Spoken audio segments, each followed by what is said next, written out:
So it's very nice to have numerous people each time. We are trying, of course, to always follow what is happening on the market, and especially, of course, from a distribution point of view, since we are the Association of Independent Distributors.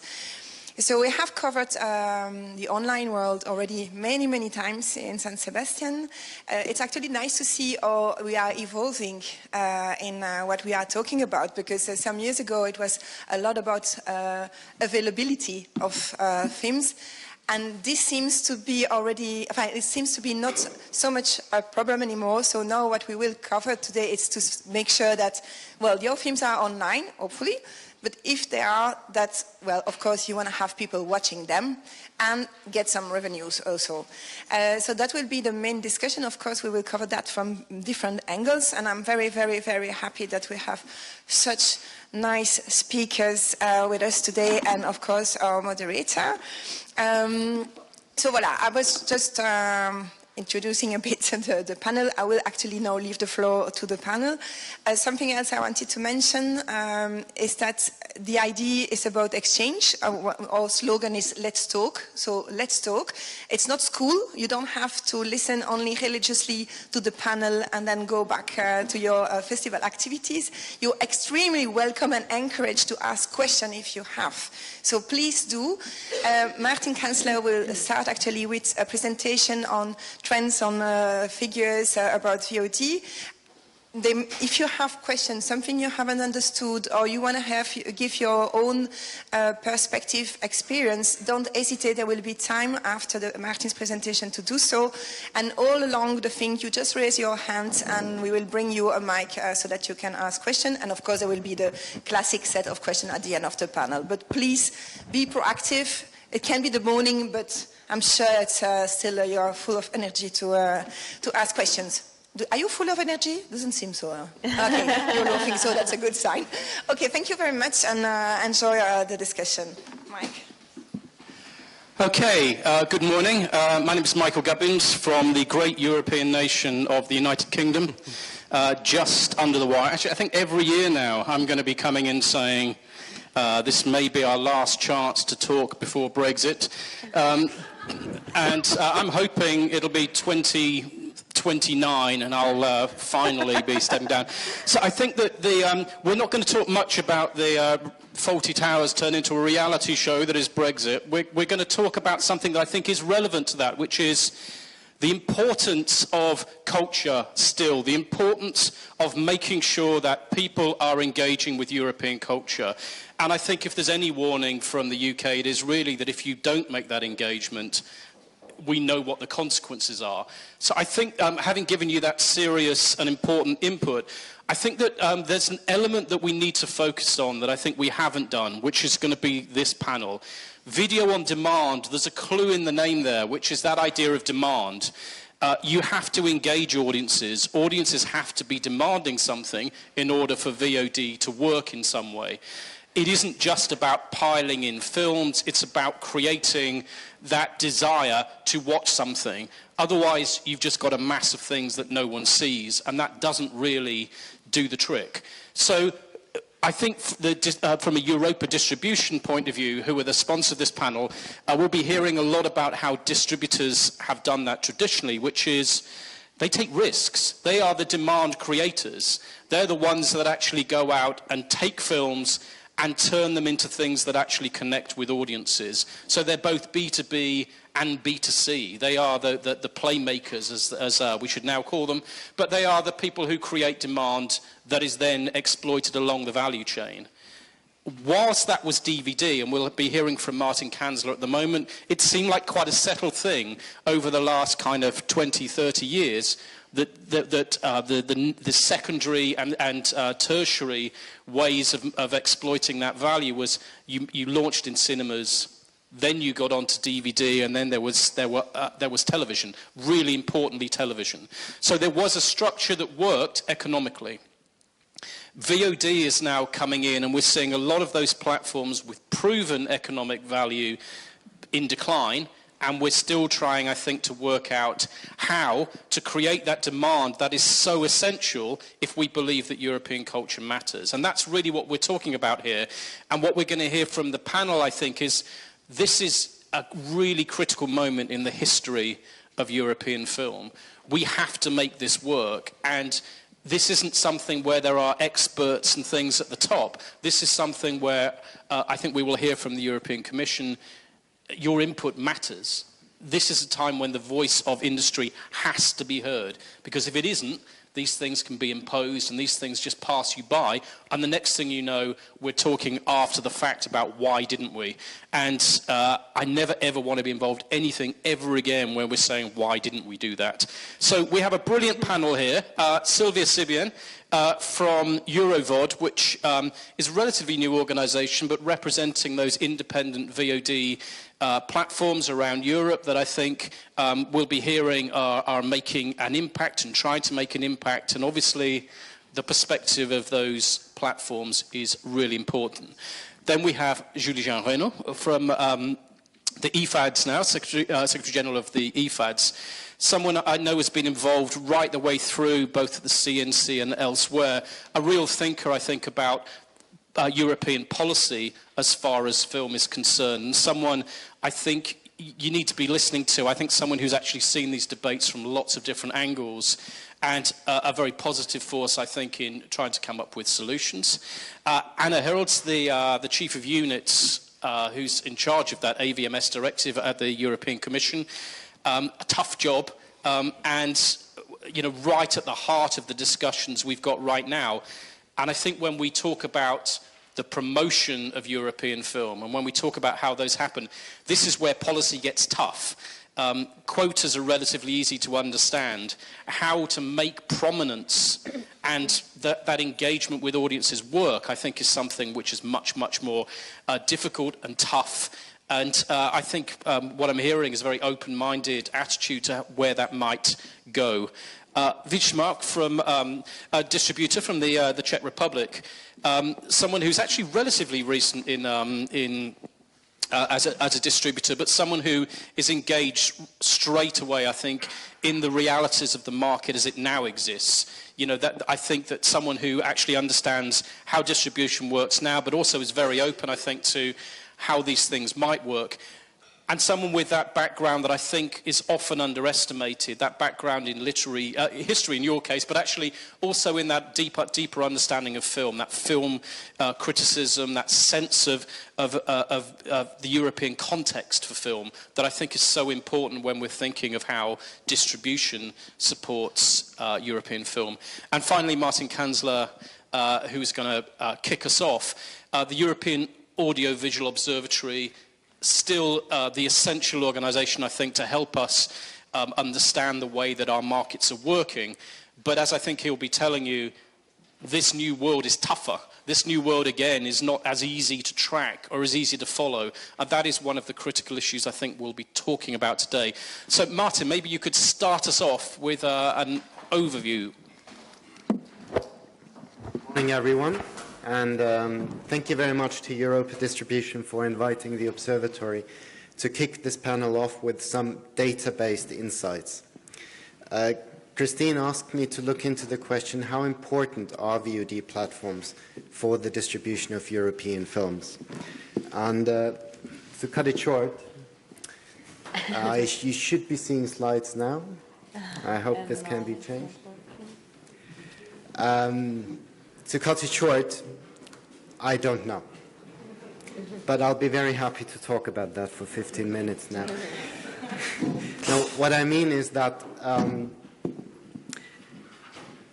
the VOD markets in particular are in certain aspects quite intransparent, and we simply lack the data to really look into the most important questions, like how is VOD stimulating the consumption of European films, and to which extent do VOD platforms or VOD distribution provide significant revenue streams to rights holders. We can't address these questions directly. So we do have to look at data which we have, which are kind of circumstantial. We can be used as proxy, but it's important to keep in mind that the insights, and I'm going to share these data obviously with you now, that the insights that you can gain from these proxy data are not, we do not know how pertinent they are to the actual question. So just to keep that in mind. When you look at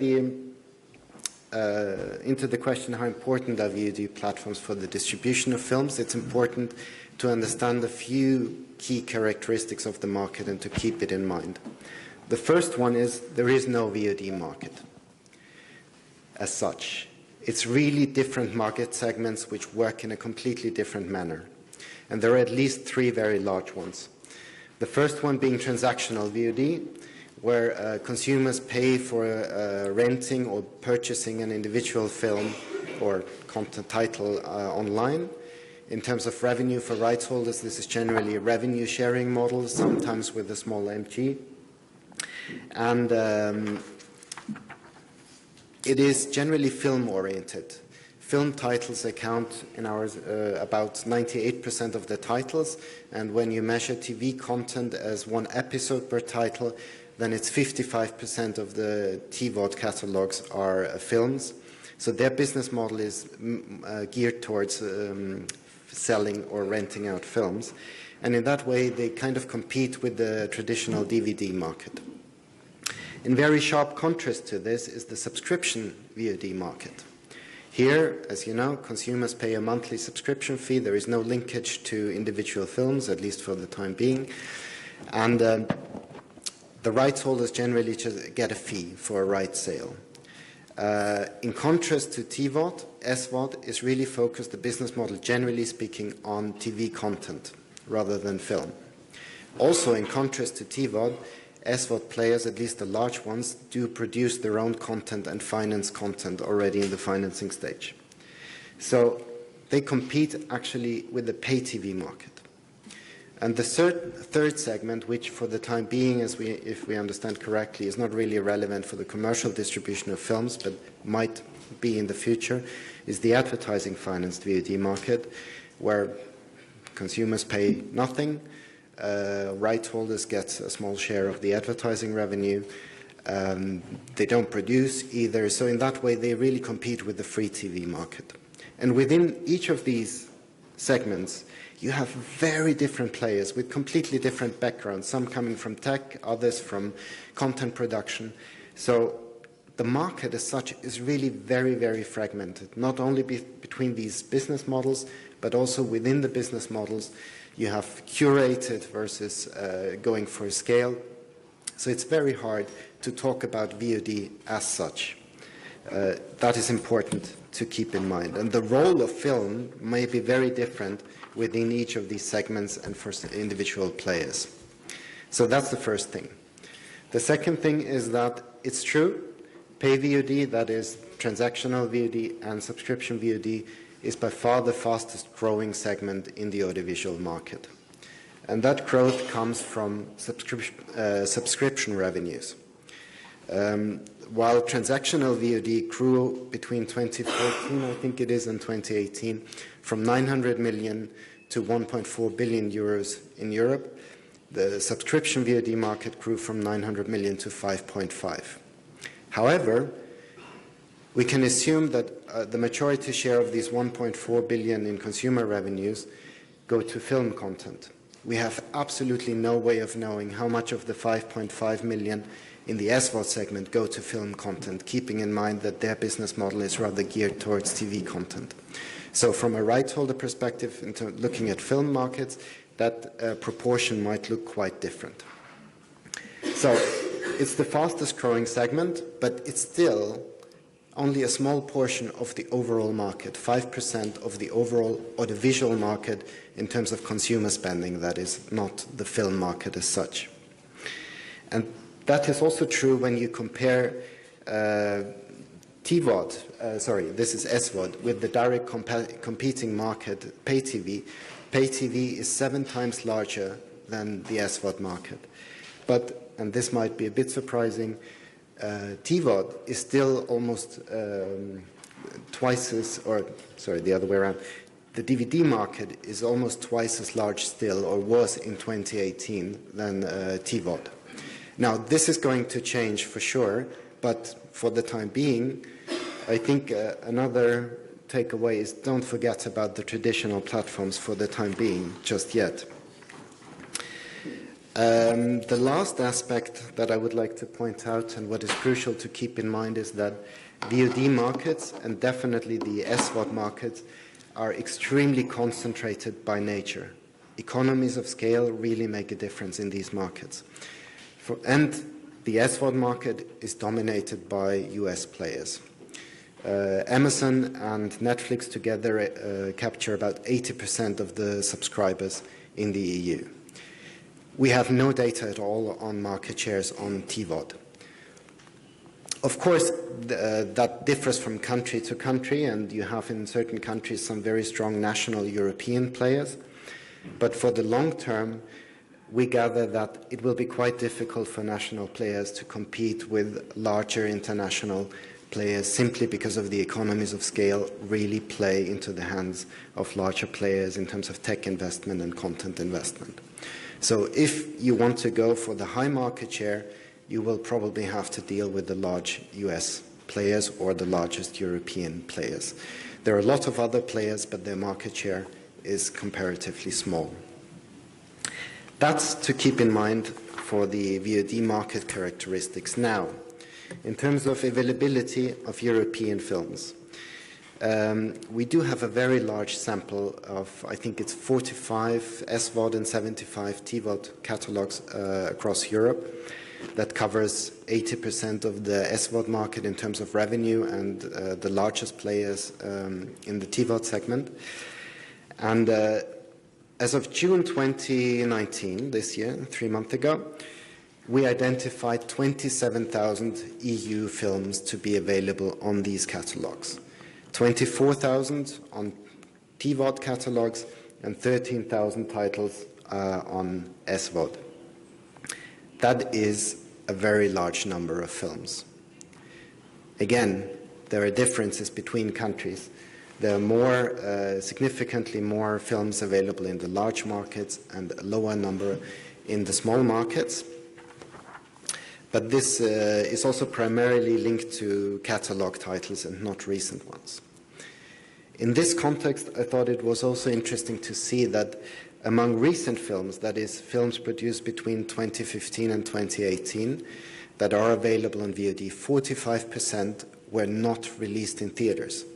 So that means that VOD platforms make quite a significant amount of non-theatrical films available to audiences. So much for the numbers. When it comes to quotas, what does that mean? Keep in mind that the quotas refer to European works, and there are generally no sub-quotas specifically for film. However, we can only measure it separately. For film, on TVOD, that quota is met, and it's almost also met on SVOD services on average. In terms of TV content, it really depends on how you measure it. If you measure one series as one title, then it is met. The share is even higher. However, if you measure each episode as one title, the share is significantly lower. So it really depends on how you measure. But broadly speaking, you can take away, I think, that the quotas are generally met, the 30% European content. However, not particularly by the independents. They have a much higher share of European content, actually. And it is not met by some of the largest players. But generally speaking, by most players, it is met. So we figure that availability of films is actually not the issue. The real issue is visibility. Word of caution, here we really lack data. We have absolutely no idea how films are promoted on SVOD. I think it's very conceptually also very difficult to track based on algorithm-based recommendations. We do have a limited data sample of 45 TVOD catalogs in 5 European countries. And what that sample shows, and where we only look at the presence of films on the homepage, but I think you can get some interesting insights from that. First of all, on TVOD, 95% of the promotional spots go to film, not TV series. Other insight, it's recent films, so films produced in the last 2 years. Those take 91% of the promotional spots. Another insight is that European films as such are not discriminated against when it comes to proportion. The share of European films among the promotional spots is proportional to the share in the overall catalogue. However, it's only a very small number of films that gets promoted. Only 10% of the entire films available are promoted on at least once, and it's perhaps more telling when you look at absolute figures. The top 10 European films, that is 0.2% of the films that are available, get up to 45% of the promotional spots. So our assumption, what we can see, is that only very few and very recent films get promoted. For this panel, I also looked into the question, who is buying films among SVOD providers? And you can see that in terms of numbers, it's actually Amazon and Netflix which buy the largest number of European films in absolute terms, followed by selected European regional players like Viaplay, or also some national players like TIMvision in Italy. And we've heard that, yes, okay, but they only buy the big blockbusters. So what I did is I looked at the share among theatrical films. We linked the films we could identify to be on the SVOD catalogues with the theatrical admissions that we could register worldwide. And that's not quite true. In the catalogues, the share of films, theatrical films, with less than 1,000 is actually higher with Netflix and Amazon than it is with the European players like Viaplay or TIMvision, whereas the share of blockbusters to the right, films with more than 500,000 admissions, is comparable, and in the case of Amazon, actually lower.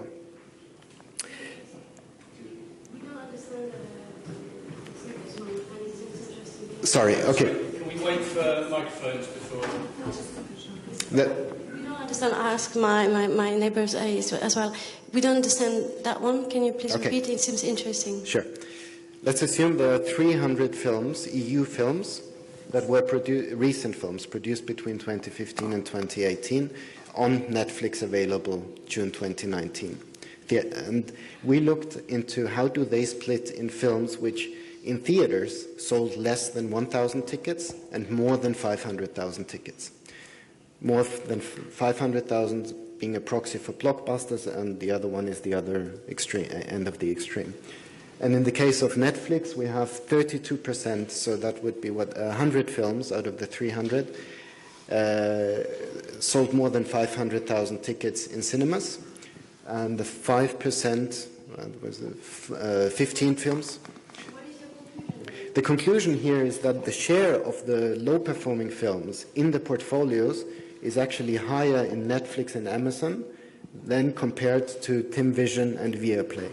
So the statement that Netflix is only buying blockbusters is not true from that perspective. That was the angle. But Martin, if I may, isn't it just simply due to the fact that they have simply deeper pockets, and that they can afford to have a broader portfolio of different? I mean, do you think it's a conscious editorial decision, or it's something that is due to the scale of the player? Yes, I really don't know. Another very rational explanation would be simply the need to fill the quotas, but this is guesswork on my part. We don't know. I just that's the data. So in terms of data, the films are there. What's the rationale behind it? I think you are better qualified to evaluate that than we. We'll come back and pick that theme up. There's a couple of important things I think in there. But do you want to just because I think you make some conclusions. Okay. I'll also try to come up to show you, to look into are there any trends, which is very difficult because we don't have the data from different points of time. But I've found some observations which at least would be consistent with trends that you read about. One would be that Netflix seems to be buying less EU films. Be aware that the years here are not calendar years but production years, meaning that as of June 2019, 211 EU films which were produced in 2015 were available on Netflix. And that compares to only 99 films produced in 2018. So there might be a time lag because of the windows, but it's interesting to observe that this time lag does not apply to Viaplay or TimVision. So that would be consistent also with the fact that Netflix is increasingly producing original production, European content. And what you can see very clearly here that it's not films that they are increasingly producing, but it's series. They are producing about 10 European films per year, but the number of series in 2018 was 23, and in the first half of 2019 it was already 13. So there is, at least in Netflix strategy, a clear trend towards the production of local content, yes, but series rather than films. And finally, that I think touches an important point for distributors. Netflix is increasingly looking for multi-territory licenses. This shows you the percentage share, the upper one, is of films in the Netflix, EU films in the Netflix catalog by production year, which are available on at least 10 of their catalogs, compared to the declining curve, films that are available in only one country in Netflix. So if there were 100 EU films produced in 2018 available on Netflix, 61 of them would be available on 10 or 17 markets, which means they are buying the rights for all these markets in one go, and the question will be for a distributor, from whom are they buying these rights? Will they go through a distributor? So that's another trend. And we can assume that this content is exclusive. To conclude, keep in mind there is a lack of data. It limits the analysis insights, and the actual questions cannot be answered with certainty in terms of consumption, how films are consumed, or how significant revenue streams can be generated. But keep in mind also, TVOD and SVOD, they're very different markets, and it's helpful to specify what you're talking about when you have the discussion. Availability does not seem to be the main challenge. The main challenge seems to be how to reach audiences amidst an abundance of content online. And that is true particularly on TVOD. On SVOD, we don't know, it might look a bit different. And a final, very important characteristic of the market is that VOD services, they control the customer relations. They also control thereby the discovery to a large degree. And that really has given them and is giving them increasingly power over suppliers and right holders. And it also, they're in a position to steer demand. That's very important, this concept to keep in mind. And with this, I think I'll give back to Michael for the panel discussion. Okay, thank you, Martin.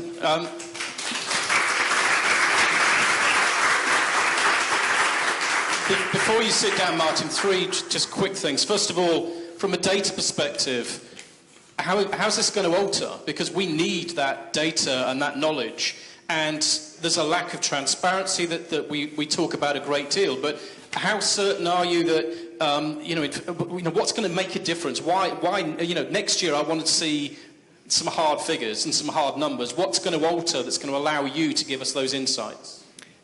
You won't see any hard figures next year. I think the best we can do is work with what we have and then seek the exchange with industry players to better understand which conclusions can be drawn from these data and whether the data represent some meaningful insights or not. So it's occasions like this, and we're trying to build up networks and qualify the data and the insights across the platforms. That's what we are trying to do. But I don't think there is going to be any change in terms of data that the consumption data will become available. So that's something we're working with industry. There might be new ways that we need to gather things and new approaches. Because we don't have those numbers, there are obviously some of those things. So it looked like there was a break of a link between cinematic release and VOD release, which one might say has benefits, but actually you don't have any performance data, so you know the cinematic, the non-cinematic releases up there may just be bundled up as packages that people just don't see. They get no marketing; they're just there. I just wondered if you've got any insight about how much VOD is still reliant on that, you know, in terms of performance on those platforms of success in cinemas, because I see no evidence there that that break has actually happened. I don't think that the figures show that there has been a break. We don't have any figures on addressing the question, but our working hypothesis is that only films which have an exposure somewhere else will be commercially successful on VOD. That's our working hypothesis, but we don't have data to back it up. But our guess would be films that have not had any significant exposure somewhere else and are not, perhaps with the exception of genre films where it's easy to reach the audience clearly, I think they will have it very difficult to find an audience amidst this abundance of content. Yeah, well, I mean, we'll actually be bringing Silvia in at some point to talk about that, but I think, again, there's a very big distinction that perhaps we just need to get in people's heads before the panel between SVOD and TVOD here, that TVOD is about creating demand for the film. So I buy on TVOD because I want the film. When I'm taking a Netflix subscription, I'm not buying for that film. What films they choose to give me is not the point. The point is I'm paying for something entirely different. So the difference between TVOD and SVOD seems to me absolutely fundamental when we're trying to understand how to promote European works. You're just agreeing. That's good. I was right. Are there any questions that you're not quite sure about from the audience before we move on to the debate? No, you got it. Oh. Well, hopefully we'll answer these in the discussion, but your own perspectives, I think, could be very useful during the debate. But let's hear what people have to say, and then if at the end of it you can throw some ham on over, and we'll fight it out. So Vít, you're working in this field now. So first of all, give us, I think it'd be useful just to get a sense of the Czech Republic, how that has developed as a market and the place of distribution and film within that evolved market. Okay, I think I will bring some more I don't knows to the table, but I will start with my personal story about my distribution story. I started distributing art house cinema 6 years ago. And when I came to the business, there was this starting discussion about VOD in Czech Republic. It wasn't a big deal, but among the distributors, there was this catastrophic scenario that in a few years, VOD will completely overrun theatrical distribution, Netflix will be buying all the independent films in the markets, and so on. I can say that after those 6 years, the situation is completely different. The VOD market is growing also in Czech Republic, but so is the numbers of independent cinemas. More are popping up like every year or every month maybe. And the number of admissions in the cinemas are not falling down. It is actually growing. So this scenario didn't come to reality, which is a good thing. For me now, as for small art house distributors, I have all my films that are available for VOD platforms exhibited in all possible VOD platforms in Czech Republic. But this is where the fairy tale ends, and now comes the harsh reality. Even though we have a few good and very visited platforms in Czech Republic, when I sell TV rights for 2 my small films, I get more money in the fees than I get for the whole year distributing my films on the VODs. Why is that? Of course, part of the failure is on my side because I'm not investing enough to the promotion of the films. But the problem is, I think, systematic because VOD market in Czech Republic is very hard to be used as a good tool to get a new audience, to develop a new audience. The biggest SVOD platform in Czech Republic is called Stream, and it produces only its own original content, and it's kind of like a YouTube that you pay for monthly subscription. It's these short videos about cars, about cooking, you name it. So this I cannot get. The other big SVOD platforms are usually connected to a TV channel. So it's kind of like a TV archive where you can get your films, but you will find yourself in a huge pile of commercial films. Your films are not visible, are not promoted, and when I look at the numbers, the only films generating at least decent revenue are those with some known actors in it.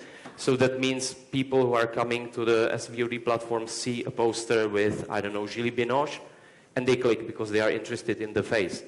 But for me, as for a small art house distributor, the way to promote the film is, well, I don't know, because I would need to advertise the subscription, and I would be helping this commercial giant, and it's not working. So I'm led up with TVOD platforms, which it's okay. We have at least 1 or 2 good VOD platforms for independent films, and that is a good thing because I know that my audience is usually using these TVOD platforms or small independent VOD platforms. But again, I'm working with the same people I'm working in a theatrical release. I'm not getting a broader audience. I just know that people who are coming to my festivals or people who comes to see my new releases are probably the same ones that will be looking for interesting art house films in the VOD channels.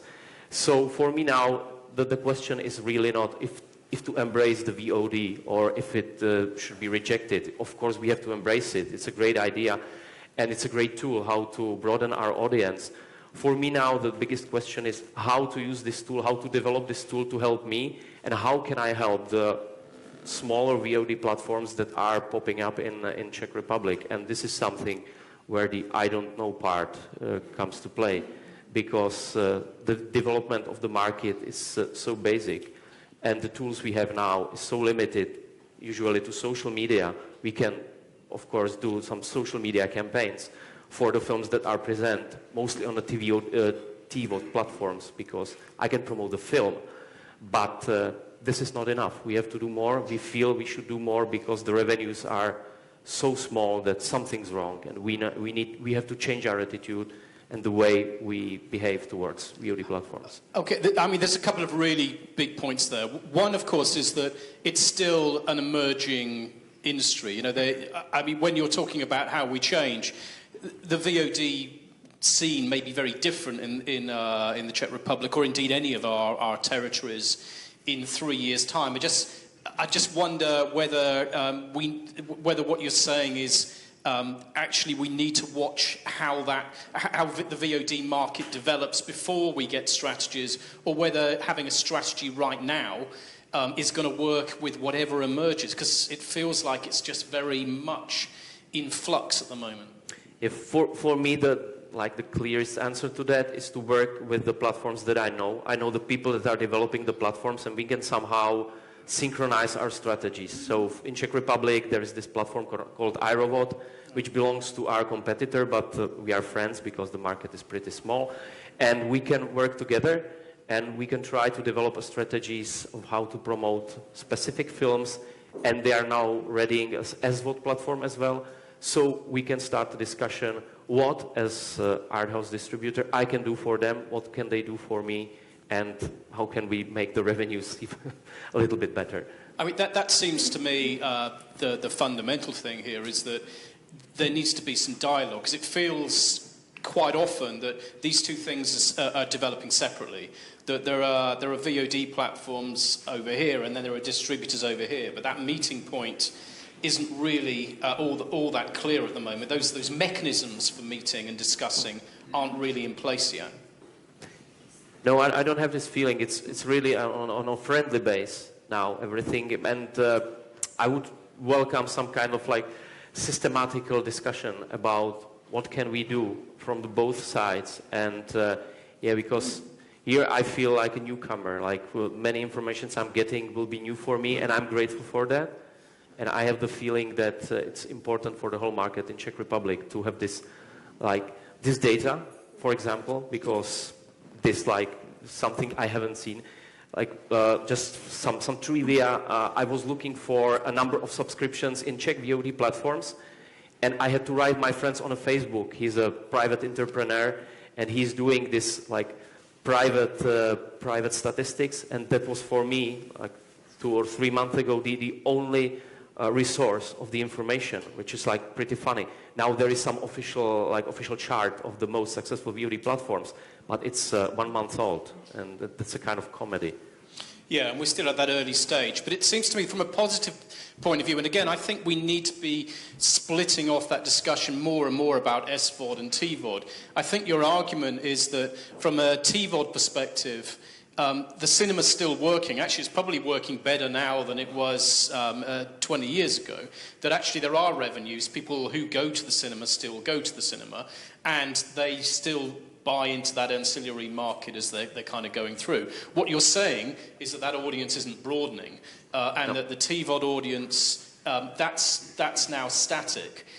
The SVOD audience is where that's where our difficulties lie at the moment, is that how do you get prominence when in the platforms with lots and lots of other things, where it's not necessarily the SVOD platforms themselves, they don't see promoting your individual film as being critical. The answer for me on this is that we have to work with small SVOD platforms, and we have to offer them like a curated content. I'm also a film critic, and I'm trying to do this with my theatrical titles, to create some kind of like curated content, to be the one, to be the face of the distribution. And I think the same is true for the small films in VOD environment. You have to offer people some like library of trusted films to help to broaden the audience, to help to build the context, for example, because you have so many discussions now about females in the cinema, for example, and you can go there, you can build VOD platform with important female directors, and you can, of course, then better exhibit that. So it's a different form of promotion we're talking about. It's not the same thing. The TVOD thing, let's put that aside at the moment. There are whole new mechanisms and ways that you're going to have to deal with audiences. It's a different skill set. It's a different kind of approach. I also think that you're suggesting that there's some mutual interest here, that there's the Netflix that needs to be forced to be showing things and so on, but how you build those independent platforms in your area, that feels to me like the suggestion you've got here is that you can do that in partnership. Actually, there's a lot of mutual interest there, and everyone's trying to explore that new territory, but there's a lot to learn. Yeah, of course. I agree with you again. Oh, there we go. Right so often. I think that's from a distribution point of view. I think what we're seeing, though, that's really, really important in that discussion is there's nothing static about distribution. It's not rejecting that world. It's just that the realities of the economic model that was there before, which is essential to the cultural as well as the market, that's being disrupted in terms of SVOD in ways that requires fresh thinking. I think that's the conclusion. So Anna, I mean, the AVMS directive is, everyone's eyes have been on that because there is clearly a role for legislation here. And I think when it came to availability, the argument I think that you might make is that not only did AVMS take on availability, it's actually succeeded. There was proof, but it's very clear in terms of availability of film. You can have quotas and you can have legislation that makes people show stuff. That's not difficult to make it available. But we're in a much more complex world now, it seems, where how you promote, and we've heard that from both the two before, how we promote is really complex and rather challenging in terms of legislation. No, so absolutely. So the whole idea of having regulation in this area was precisely to complement what you were talking about, because of course at a certain level you can have with players with whom you are working on a day-to-day basis, you can have a conversation, the type of conversation that you are mentioning. But of course there are other players on the market that might not be part of the ecosystem, and indeed they need to be nudged into the right direction. So there is indeed an important role for regulation, considering also this asymmetry, and that also Martin was mentioning in terms of market power in the VOD markets. So what we I mean, what the European framework, because it's just the framework, now it will be really up to the member states, to fill it in with concretely in their national transposition in the laws, that they will transpose the directive. They have to give the actual substance to it. What it did, indeed, it looked first at availability. So the rules clearly say there has to be, the co-legislators opted for 30%, which now has become the benchmark. No, Martin showed that. You could argue whether this is the one, but at least that was the first sort of regulatory indication. And then, of course, the idea would be that once you have this minimum, as we would see from a policy perspective, amount of European works in your catalogs, that you give, of course, sufficient prominence to those to this content. So this is the premise. But at the same time, I'm not sure because I fully understand that we are here discussing a lot about prominence, and this is the kind of the really important matter. But I would not completely. I would take a bit of argument with the statement made by Martin, but also I think to a certain extent by you, Michael, that, let's say, availability is not an issue if you look at this 30%. Yes, maybe in terms of numbers it's not an issue, but I think what is important, and we are now experiencing this in the discussions with the member states as to how to calculate, you can, again, by the way of calculating the share, you can nudge the players, the industry, to go in a certain direction. So, for example, now we are having a discussion with the member states how to calculate the 30%. One of the ideas on the table is to look at titles. I mean, Martin has kind of already naturally sort of took titles as the measurement unit, and indeed in the, I think, on-demand world, probably, I mean, you could discuss whether duration should be still used, but I think overall there is this feeling, okay, let's go for titles. This is how both editorial choices by the players, but also how users, look at those services on the basis of, of these boxes, that appear on our screens. But then the idea that we have now, and we have put forward to the member states for discussion, is let's look indeed at titles, and let's maybe in order to overcome this dichotomy between, for the TV series, between episodes, counting each single episode separately and the whole series as a title, maybe let's look at seasons, because seasons are something which is coherent from precisely, promotion point of view. When you produce the seasons of a series, you normally, the promotional effort, is linked to that for the release of the whole season. And if you look at this method of calculation, we see a lot of merit in terms of precisely maybe avoiding certain negative effects that we don't want these players. We don't know these services to use, which is, for example, not to use two. Sorry for that. I don't know what. Maybe I can take the other microphone. Yeah. So maybe if you look at the services this way, you would avoid that instead of choices that would be purely made, on the kind of filling the catalog basis. So you would just buy very long series, with a lot of episodes. Or a lot of seasons. You would rather encourage people to make their editorial choices on the basis of the appeal of the actual works. So this is one of the discussions we are having, and that's why I think that availability is not, let's say, a closed chapter, at least not for us. And I'm very happy to hear your views on this. Now on prominence. On prominence, there is very little in the directive itself. There is a recital that gives a few examples, of what prominence could be. And this indeed is something that we would want to engage with the industry to understand better, you know, what could be the right way of making European works, European content prominent in VOD services.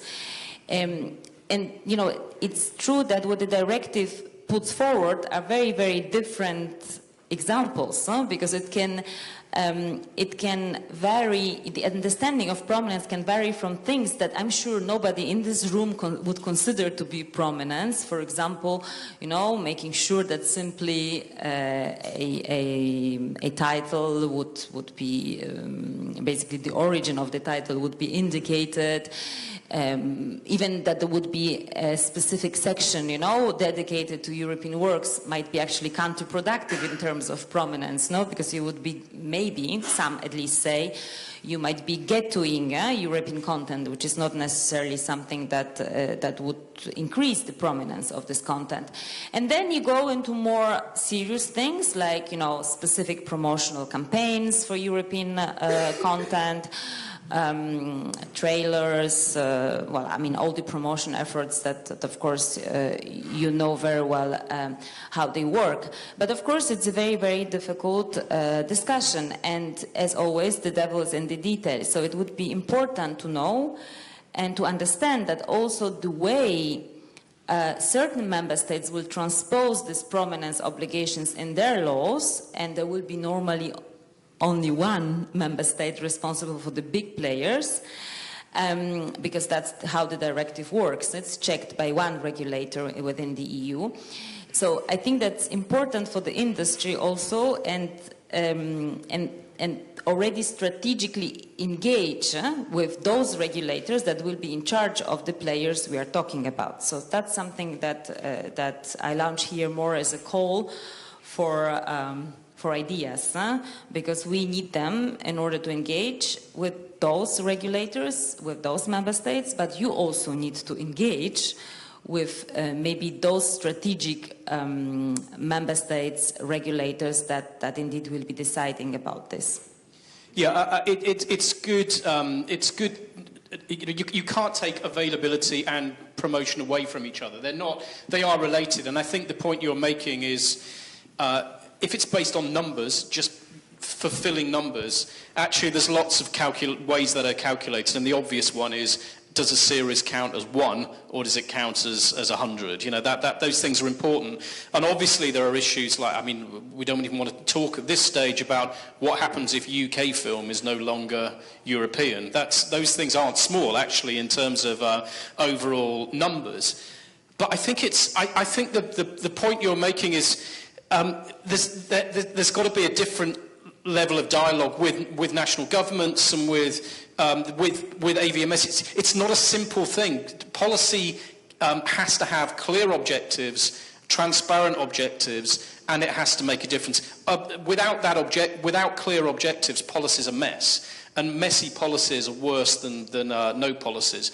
Maybe that's an Anglo-Saxon viewpoint, but it's definitely one that I think is clear. So when I hear VEET, I begin to get a sense of how the market could work. You know, you could see how that could happen. So from a positive perspective, I think it's about ideas that encourage that kind of dynamic market we're talking about, that actually enables those kind of new relationships with VOD platforms and those kind of promotions to work. And that's quite different from the enforcement approach of quotas, isn't it? Julie-Jeanne, you've been on this for ages. You must have sorted it out by now. Of course. Well, yes, just maybe to tell you what the EFADs is, because it's a strange acronym. So we are a club of film agencies. You know, in Europe we have 34 national film centers. And actually, we don't only care about production. We care about cultural diversity in general, so we support the creators in all our countries. And we've been fighting a lot, and actually, I agree with the fact that we are not done with the quota. And we are struggling for imposing this idea that we need to reserve a part for European works. And this is actually unique. And when I meet some Latin American people, they say, wow, you managed to get the 30% quotas on VOD. How have you managed that? So I think we can be proud of that, but we are now focusing on how to make that work in practice. And as Anna said, actually, there is no recipe in the text. It just says, well, you have to promote European works. Well, thank you, but how we do that concretely? As film agencies, actually, what we care about is that the film that we support, and also the other European films in general, that they are visible, that they are attracted, that they manage to get a public, an audience. So we care about how all this will be put in place. But we are public authorities, so we are not going to tell the distributors, the VOD players, the sales agent how to do the job, basically. But so you have, like, say, a playground, and the idea is for us, we think, to identify the best practices. So prominence, it's the term to say promotion of European works online. It's not new, actually. It's already an obligation in more than 10 countries. So we already have ideas about how to do that in practice. Having the European works section doesn't work. It's a ghetto. So what are the concrete solutions to market, to promote, to maybe label the title? And what I keep from your presentation, Martin, is that there are different business models. So what you would do on a TVOD to promote a European film will not be the same as on SVOD. And there is something we haven't mentioned is algorithm. Actually, SVOD works on algorithm. So personal recommendation tools. So how do you make sure that cultural diversity, different types of films are well promoted? Are we going to go that far that one day the EU will say to the Netflix and the other guys, well, like, you have to include that in your system, that you not only American films are popping up when I see my Netflix. Well, Netflix tell me, well, it's because you only watch Americans. No, I don't only watch American series. So there is something to look at in terms of algorithm and cultural diversity. So for me, the core would be like, let's work together. I mean, distributors exchanging with VOD services and sales agents, because as film fans, we care about your good practices. We can maybe support them. I hear a lot of ideas, and we're going to really watch out. We're going to monitor that, because we want to disseminate what is working well. We are not here to say, well, you are not a good platform, you are not promoting well, but we want to reward those that are doing the good job. So maybe one day they're going to be like an award for the best cultural diversity VOD, like doing the good action to promote. And it's not only about doing campaigns, but it's also about figures. So here is the other battle, because, I mean, you can show that you are doing a lot to promote, but if all the big SVOD services, they continue to be black boxes, because actually they will tell us, oh, I have promoted the European work, this European film, we will never know the outcomes, the results. So this big battle of getting the data on the consumption is a huge one, because we need to see the revenues coming back to, yes, the promotion has also to have the outcome to make revenues for the distributor on TVOD, on SVOD, but for that, we need more transparency. I don't know if in Czech Republic you manage to get the data when you work with your SVOD independent platforms, if they are fair, if they do so. I know that Mubi is super transparent, but no chance to get anything from Netflix and Amazon. They say, well, we are changing, but we don't see it for the moment. So another thing that we need to work on together is really getting the data. And maybe to finish, just to say that for us, there is basically 3 stages. First, the findability. I'm a consumer. I click on Google, the title of a Croatian film I want to see. I'm here in Spain. Is this film available somewhere online?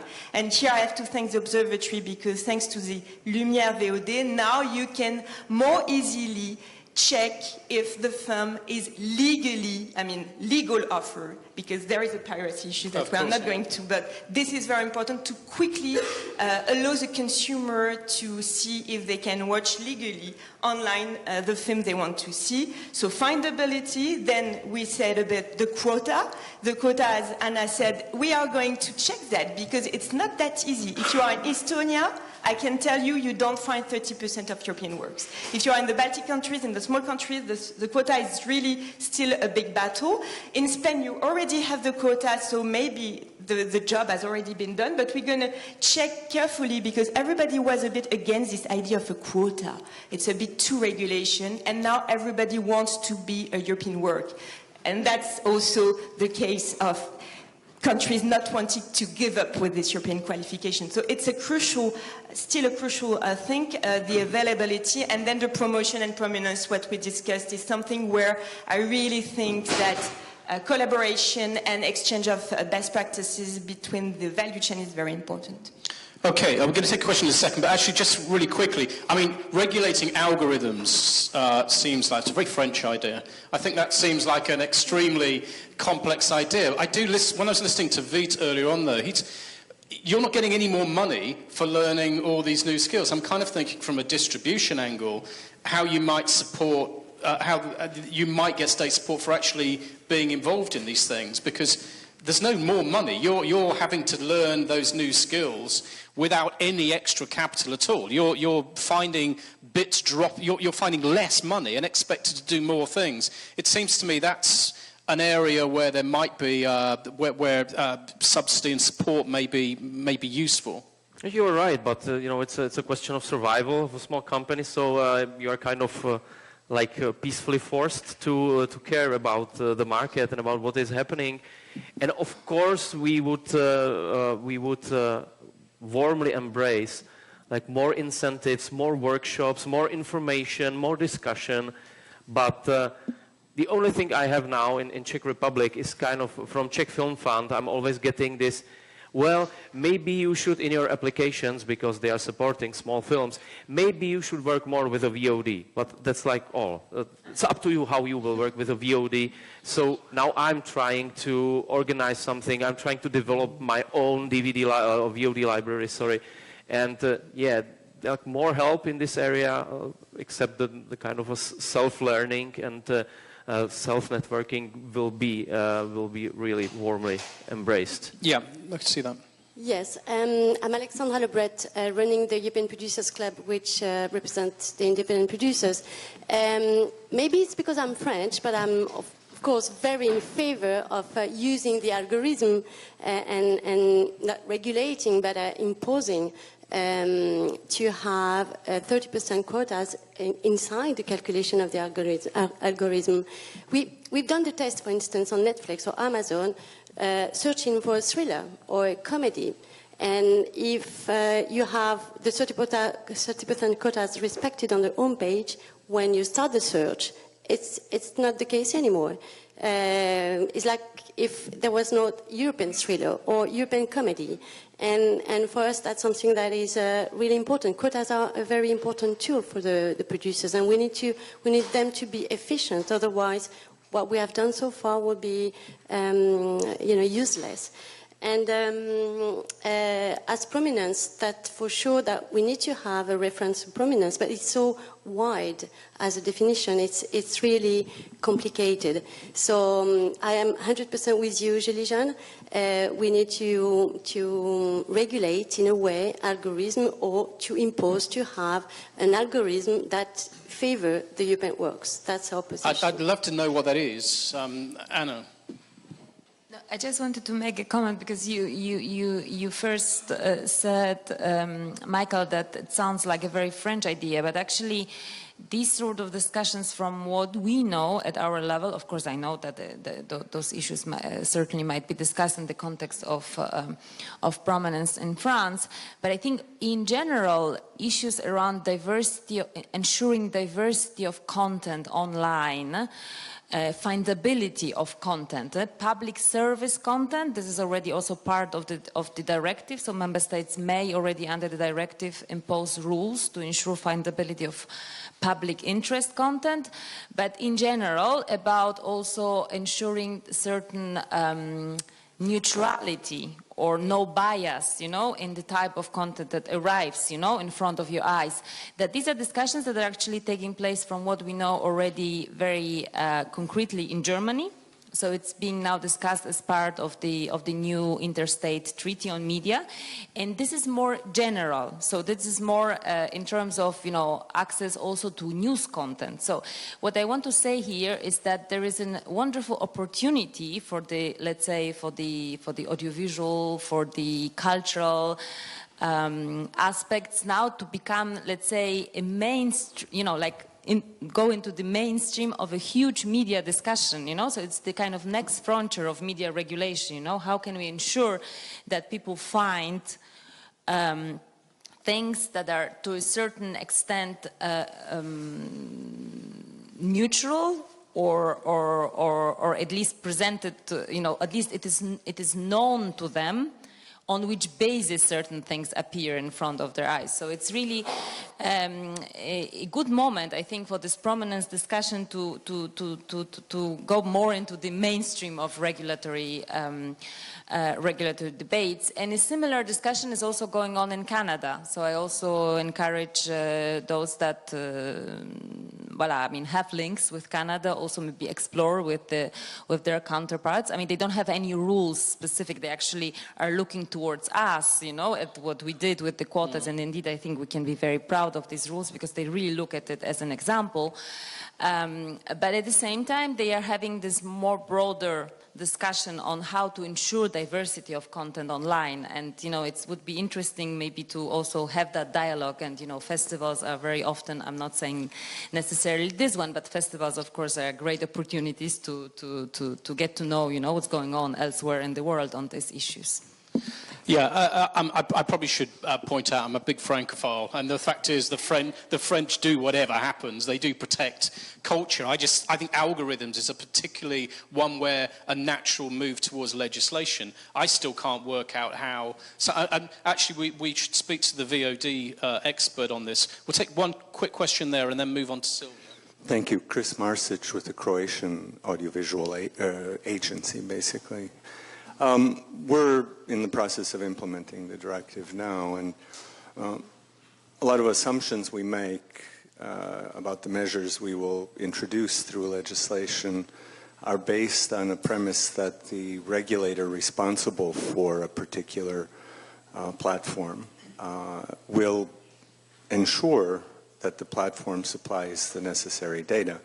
That assumption is probably false. I mean, we will go ahead and legislate, but we will have a clash because I think that from what we've heard from at least one big regulator, they will take a pretty laissez-faire attitude towards the impositions on the platform that they regulate, and it is the dominant platform in the SVOD space. That's a problem because you will not give we will not have, through the directive or through our own implementation of it, the tools necessary to implement it properly. And I think for us that's a big problem. We will invest more in promotion and distribution online, but we want to make sure that the investment is meaningful in some way.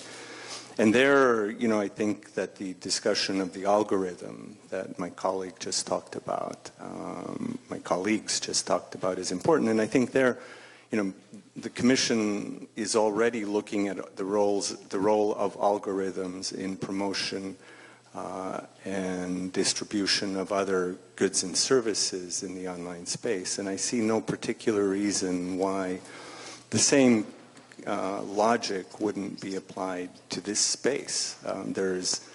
You have already a situation in which you have big dominant platforms also having a stake in the production that they make available. And we know what human nature is. Those algorithms are programmed in a way just instinctively. I guess anyone who would be programming for a major platform like that would be looking to use the algorithm in a way that maximizes visibility, prominence, and business awareness of what you invest in as content. And so you can, you know, the Commission here with the new constellation, let's say, of responsibilities has an opportunity to step in before we, you know, 5 years from now are still fighting and discussing the problem of algorithms. You can deal with it now, and I think, you know, Anna, when you're back and all of these new responsibilities are sorted out, you actually could anticipate some of this. Okay, I think we're going slightly. Please, if you wanted to say something, we're going. Yeah, actually, let's bring Silvia. Let's bring you in, and then you can have the discussion afterwards. Because Silvia, in terms of your organisation is trying to bring together a lot of those European platforms, and we're already getting some quite big differences. So Vita's talking about a voluntary discussion that he's saying they should be supported on, where distributors take this kind of critical, they are critical to the advance of VOD in those kind of areas where it makes sense to be supporting those kind of relationships. That's quite different than trying to deal with algorithms and so on. So give me a sense, first of all, of the VOD market as you see it from that independent perspective. Yeah. Hello, everybody. First of all, I would like to say that EuroVod is not an Italian association. Actually, I am Italian, but the association is French. And even somebody here know already EuroVod, or have heard about EuroVod in the past? Okay, because actually last year there was a big change in the association. At the beginning, the association 10 years ago wanted to be like a small group of VOD platforms that wanted to go to capitalistic convergence. So it was a completely different goal. Today, it's not like that. The association is, in 1 year, was able to gather together around 30 European VOD services. Basically, they are SME. This is the only thing that is in common. But if you look at the 19 nationalities or the identities of the VOD services, you will understand how it's so difficult to establish a trend in the market, because they are all different. They are working with TVOD, SVOD, both in the same channel, or with the two different brands, one TVOD, one SVOD. Most part of them are working on 2 or more European countries. 4 of them are already global. Some of them is focusing only on documentaries. Some other specifically in films. Some other only in classic films. And talking about cooperation, I think, is really the key. What EuroVod is today is a hub of people working in the digital world. And not only actually VOD platforms, because in our group there are also tech companies. So one thing that I didn't heard about here is innovation and tech. We are talking about online as it's something easy, like a pen. We do it, we give it. It's not like this. It's a completely different world. When you, I don't know, how many of you knows what is a digital sales funnels? No, it's the way you reach the public. I mean, it's the way you let the people know, so you give them awareness that you are there. You are able to have the interest on what are you doing, is the AIDA, how you call it. Well, anyway, it's the way that you let them know that you are there. Then you have to need their interest. You need their action. And you need them to stay there with you. All this process is something that you do online with the tools that none or very few of us really know. So how to reach the audience? When you have a cinema, you have already a lot of decades of experience about that. When you're talking about theatrical, it's easier. When you talk about TV, also there is a large expertise. When we are talking about online, well, we absolutely need to cooperate with the tech world. We should be more, we should invest more also on technical developments, because one of the reasons why these platforms are not big now, even if some of them are very successful actually, but if we are not bigger as Netflix or others, it's just because we don't invest so much in techniques. It's not easy to collect data. We all agree in EuroVod that transparency is really a key. That's why EuroVod today is a hub of VOD platforms that want to share expertise, want to put in place a knowledge economy. We are organizing this training course co-financed by media, the European VOD meetings. Actually, next VOD meetings will be in Sofia from 18 to 21st of March. And we really try to understand what is the business, how we can do what we are best on. I mean, most part of people working in our VOD platforms have a strong editorial line. They just came from the cinematic world, and they just need to find the right person with who they can work in order to reach their public. So that is why we're doing this. Right, because Silvia, I think you've made a really important point, which is when you listen to this, sometimes it can sound like an analog discussion of when we're looking for digital solutions, and that our mechanisms for reaching markets up to VOD are quite different. You're saying that VOD might find all kinds of ways into people's consciousness using all kinds of mechanisms of social media. Again, very difficult to regulate. That's where the algorithm is something more complex than that. It finds ways of getting into your social media and so on. And what you're saying is VOD's starting point perhaps is different than the distribution starting point. I just wondered what we're trying to find is where the meeting is. Where's the meeting of minds where those two things can come together? Can I just add something about that? In EuroVod network, we have around 77% of European film in catalogue. So of course we're going to promote European films. I mean, it's almost our whole catalogue. But we don't distribute European film because we think it's something that makes us rich. Because if we just want to make money, we go to Amazon and try to, I don't know, to be involved in another business with perhaps US films. We want to work with this film because we just believe in what we are doing, and we have really a strong editorial line. And that's why it's so hard in Europe, because the language barrier makes this market even more fragmented. And that's why it's also very important the support of the public funding to doing that. I mean, art house cinemas do in a way the same job we do, because they just are investing a lot of time and money just to make some films available for the public. When you mentioned, Martin, that the 40% of film released online are never been released in theatrical, why we should do that if we don't believe in some independent products? But then it's obviously harder to reach the public. One thing, actually two things are working very well. Let's say three. The first one is cooperation with distributors. When we understand each other, it's easier to better work together. So the cooperation and the dialogue should be fostered on all the chain of rights.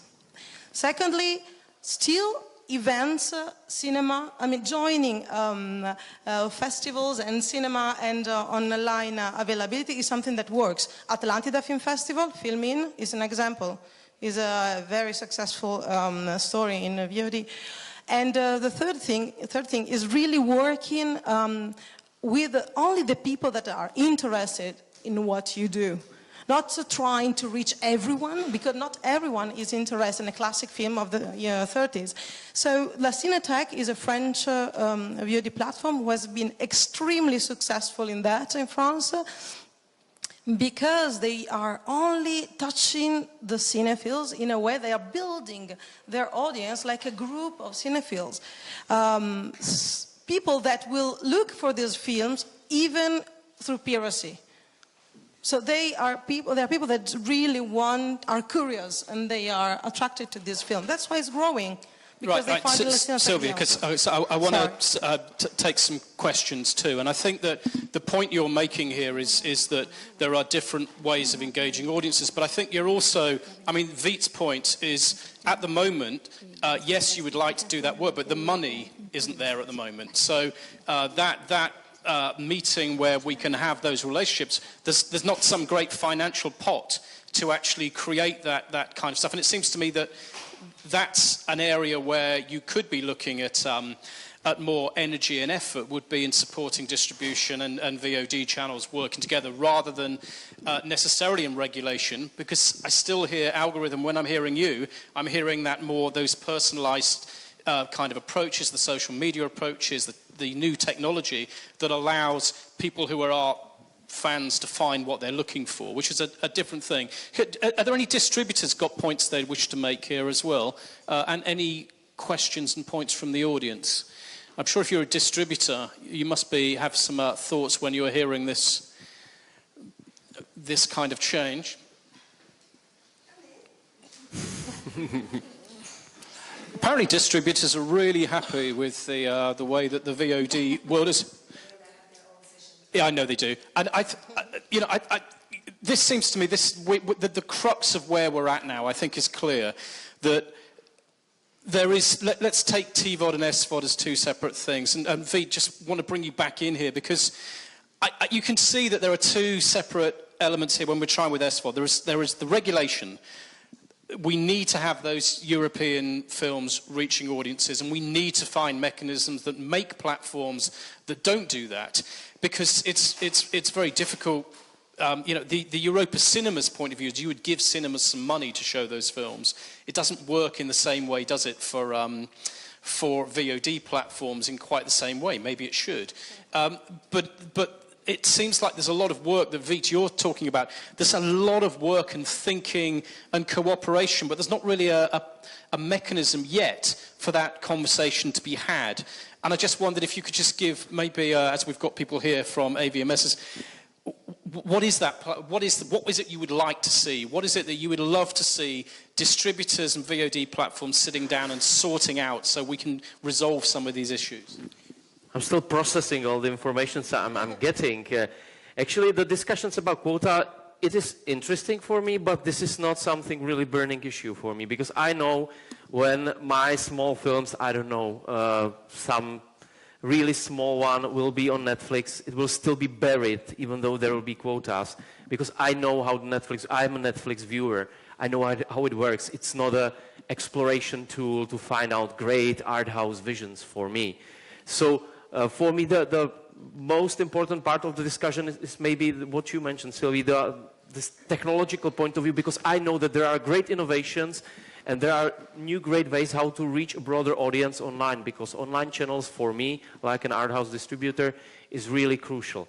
It is in a way liberal, I can afford it, and I can work there. I can see my audience there. If I don't have a cinema where I can see the physical beings, I can work in this online space, and I can really use helpful tips how to, even though I'm not an owner of the VOD platform, but still I think the mechanisms of VOD distribution and theatrical distribution, how to reach an audience, how to build an audience, how to keep it, how to make it active, not only to see you, but to act, it's really important, and that would be something which would help us even in the conversation with the small VOD platforms in Czech Republic, because the problem is that the small VOD platforms in Czech Republic are not very good in building the audience.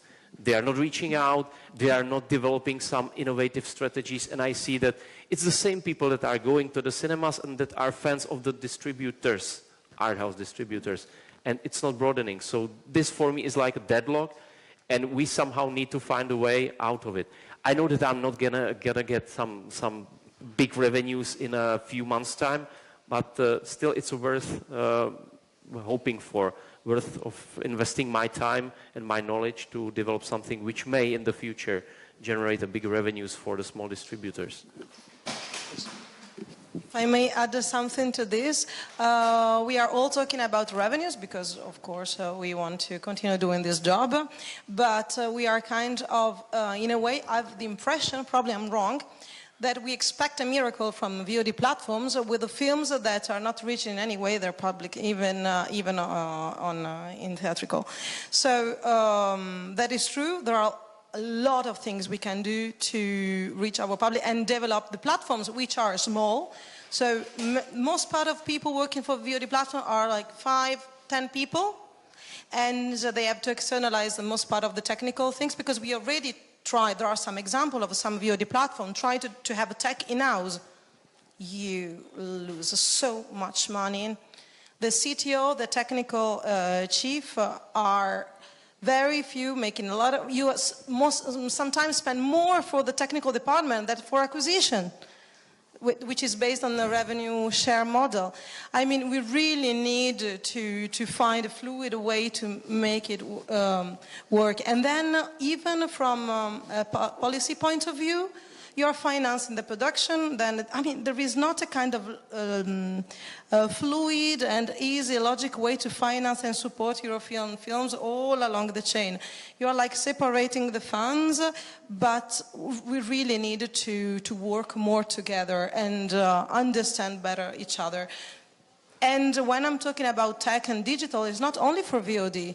I mean, culture itself is moving on into digital. We really need to be more updated about that and use the right words to talk about the technical words, because it's easy for us to say a better search engine, or I would like to have a better algorithm, but no one knows how to do that.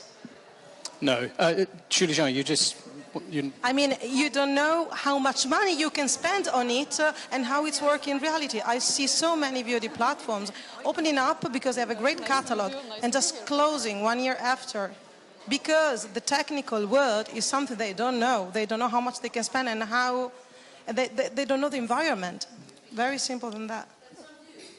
Yeah, some do. But even filming, who is extremely successful, took more than 10 years to be where it is now. And even Netflix, that is so successful, is actually based on debt. We cannot afford that. And I would argue that actually that's one of the things we never talk about. The language that we talk to each other is a problem. And you know, people forget Netflix is the IT department. Netflix didn't come out of film lovers finding a way to get films to people. It came out of the IT people realizing there was a mechanism for getting those things through. So I think that, look, I think we need to round this thing up anyway.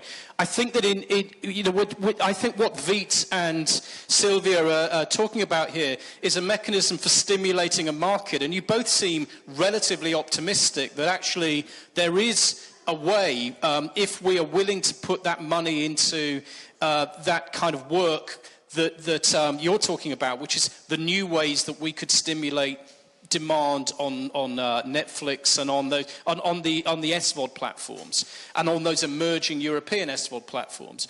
What you're saying is that's possible, but that has to be, you know, that you've got to have some kind of incentivizing for that. And I think the argument for stimulation here is if we really want the momentum to continue that distributors do, where they take a film and they put their money into it and they follow that thing through, then there has to come a point where the bits where it's now dropping off a cliff, and if they're really going to rise, then there needs to be some market stimulation there and support. And I think both of you are kind of agreeing, even if, you know, over the next few days we can discuss how that might be. In terms of regulation, it's still complex. I don't get, and maybe you have all those answers, still don't get how the technology that you're talking about, which is very, very different from perhaps our narrow conception of algorithms or what it was like 10 years ago. You know, now these are incredibly complex mechanisms of getting into our consciousness and getting into our inboxes. I think, again, that's a very, that seems to me, we've got a lot of discussions to have over the next few days to try and work out how that might happen. I would just throw one other thing in there just as a kind of finishing point here is what we're getting better at, and what worries me is still we're getting better at servicing demand that already exists. So if you're an art house film fan, there are ways now that we can get into your inbox, we can stimulate that demand much more successfully. If you already know you want to watch something, this is the greatest time to be alive ever. If you're an art house film fan, there's never been a better time to be an art house film fan. The problem is, what about all those people who, when we're trying to export and we're trying to get people interested in European culture, all those young people who don't know that they want those things? And it seems to me that's a discussion that we've got to have in Europe as a whole. Is demand exploitation we can get brilliant at, but demand creation, it still feels to me we have a big debate involving all of the parties around this table and all of you, and that's, I think, how we will spend the next few days. We should solve all those problems by Wednesday, I think. So, if that's, anyone got any last points? Okay, well, thanks to the panel, and thanks for the morning.